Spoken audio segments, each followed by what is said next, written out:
a los codirectores del Banco de la República, miembros de la Junta Directiva. Coincido en que el Banco de la República es una institución sólida, respetable, confiable, seria, y que como institución merece todo el fortalecimiento. También hay que decir, a pesar de eso, lo que uno percibe, y aquí no estamos hoy para darnos palmaditas en la espalda, sino para, en este debate, donde se rinde el informe de un documento tan importante, donde no solamente se habla de política monetaria, sino que se analiza la economía colombiana, vale la pena pues también pasar al plano crítico con el mayor ánimo constructivo. Uno siente el Banco de la República que le está sucediendo lo del gobierno, y es que una concentración absoluta en la política macroeconómica, pero un abandono muy grande de la realidad económica de los individuos, de los colombianos. Y lo voy a citar con un ejemplo y comienzo por allí. Cuando uno ve hay un problema estructural del sistema económico en Colombia, y es la grandísima informalidad. Afecta a todos los sectores, afecta el sistema de seguridad social, afecta recaudo tributario, afecta el sistema tributario, afecta la realidad laboral y el sistema de pensiones, afecta a todos los sectores. Es un tema estructural y transversal de nuestra economía. Y uno dice, en ese orden, lo que debe buscar uno es desincentivar la utilización del efectivo, porque la utilización del efectivo lo que sirve es como medio para la corrupción, la evasión, el contrabando y la misma informalidad. Ve uno, por ejemplo, discusión, y en eso me gustaría conocer la opinión del gerente del Banco de la República y también del director de la política macroeconómica sobre este nuevo, porque es un tema que eventualmente nos va a tocar legislar, y hago un paréntesis, y es el nuevo mecanismo de efectivo digital o virtual, que son las criptomonedas. Yo lo entiendo así. Me gustaría pues que ustedes algo de eso tocaran. Y cuando uno ve en muchos países la regulación de ese tipo de monedas nuevas, que son utilizadas de manera virtual como efectivo, pero en Colombia la emisión de un billete de 100.000 pesos, que lo que hace es facilitar la informalidad, contrabando, la evasión, eso que hemos llamado problemas estructurales de la economía, uno dice, pero el banco, ¿qué está pensando? De verdad que esa fue una decisión que yo no comprendí y que me gustaría que revisemos. Ahora, tomada la decisión, me pareciera que se dieron cuenta que se equivocaron y han tenido frenado la distribución de los billetes. Se emitieron pero no se distribuyen.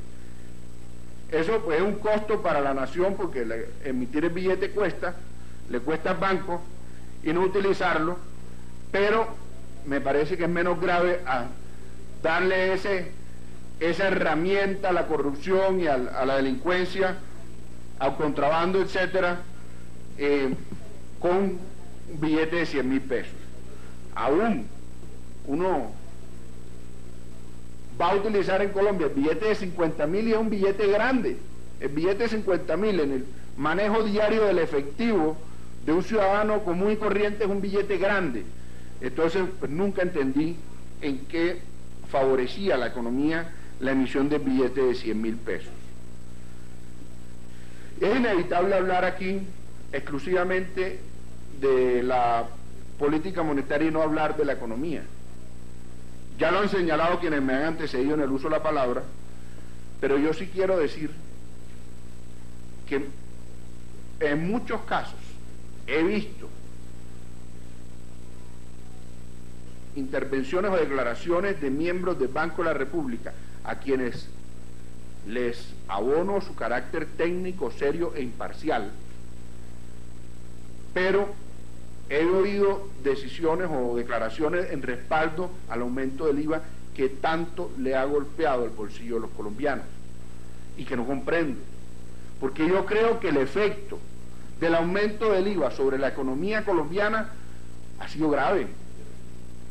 Veníamos de 2 años de inflación y ustedes más que nadie lo conocen, un consumo golpeado no solo por la inflación, sino por el interés del Banco de la República de controlar la inflación. El aumento de las tasas ha venido también congelando el consumo de los hogares. Y sale el gobierno con la propuesta genial de subir el IVA. Hombre, a mí me parece que ese ha sido el error más grande de la política económica del gobierno. Yo creo que esa decisión no se puede respaldar. Yo creo que hay argumentos para hacerlo. Yo creo que eso lo que ha hecho es aumentar el incentivo para la utilización de otros mecanismos de elusión y de evasión. Yo creo que eso en nada contribuye a reducir la elusión y la evasión. Yo creo que por el contrario, el efecto ha sido nocivo sobre la economía, y en primer trimestre de este año de crecimiento del consumo de los hogares fue del 3%, y gran parte, y explica en gran parte el mediocre desempeño de la economía. Y nos salen a decir que es que ya se tocó fondo, pero la salida del fondo sencillamente crecerá 2%. Eso no quiere decir que hemos salido del fondo. Yo creo que eso es mantenernos en el fondo, porque ese crecimiento mediocre, que nada va a mejorar las condiciones económicas de los ciudadanos colombianos, no es salir del fondo, porque va uno y habla con un colombiano y le dice, no estamos con bienestar, estamos cada día con dificultades económicas más grandes, y eso va generando problemas sociales severos. El año pasado ya vimos que cambia la tendencia en los indicadores de pobreza, y lo estamos viendo este año en los indicadores de empleo. Y uno, en el diálogo con los ciudadanos, entiende la diferencia, señor presidente, entre lo que nos dice el DANE, que yo no estoy criticando aquí los indicadores del DANE, pero no hay un colombiano que crea en ellos, excepto los técnicos. Algunos técnicos tampoco creen. Pero la realidad es que en las encuestas del DANE le pregunta a un ciudadano si ha trabajado al menos 1 hora a la semana, remunerado o no remunerado, y si la respuesta es sí, ya lo considera empleado. Y ahí es cuando uno entiende la diferencia, porque no hay espacio en el que uno encuentre en los jóvenes posibilidades de trabajo plenas y abundantes. Lo que uno encuentra es enormes dificultades de trabajo. Entonces uno, en ese orden, lo que ve es una demanda interna muy golpeada, que no se recupera, que a pesar de la reducción de los 250 puntos que ha tenido las tasas de interés del Banco de la República este año, la demanda interna sigue golpeada. Uno ve todos los sectores de la economía con desempeños mediocres, exceptuando el sector agrícola, y ya entendemos las causas, y ve uno una industria manufacturera en una de las peores condiciones de los últimos años. Y llevamos 2 años y medio con tasas de cambio de alrededor de 3.000 pesos. Y esa tasa de cambio, aparte de motivar el turismo, no ha sido capaz de motivar la demanda externa o motivar la posibilidad, el vigor exportador que Colombia ha tenido en otros años. Y entonces nos decían que el problema de las exportaciones no tradicionales era la revaluación del peso, pero ahora que tenemos devaluación del peso, seguimos con exportaciones no tradicionales equivalentes a las de hace 10 años. Y entonces uno dice que uno encuentra que no ha habido sustitución de exportaciones distintas a las materias primas. Y nos dicen que el problema es que nuestros socios comerciales, que son los vecinos, estén con condiciones económicas también muy mediocres, incluso peores que las de Colombia, pero no se hace ningún esfuerzo por reemplazarlos. y que toma tiempo, pero es que el tiempo ha durado 2 años y medio. Entonces uno encuentra en ese orden que seguimos en el fondo, doctor Echavarría y funcionarios del gobierno. Y para cerrar y no extenderme más, a pesar de que algunos analistas señalan que el próximo año la inflación va a estar en 3.5%, nuestra economía no sigue exenta de choques externos y la realidad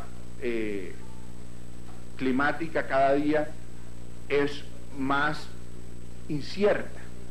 Y nadie nos puede decir que el próximo año no habrá un fenómeno del niño o un fenómeno de la niña. Y entonces uno encuentra una economía que ya está frenada, una inflación que todavía no llega a rango meta, y esto más que como una crítica, lo hago como pregunta, ¿qué va a hacer el banco? ¿Qué pensaría el banco se debería hacer ante un eventual escenario de alta inflación y economía sin ningún margen de maniobra? Y con eso cierro, señor presidente. Muchas gracias. Sí, señor, con todo gusto, senador Araújo. Senador Antonio Navarro, tiene el uso a la palabra. Yo quiero hacer simplemente una pregunta. He oído aquí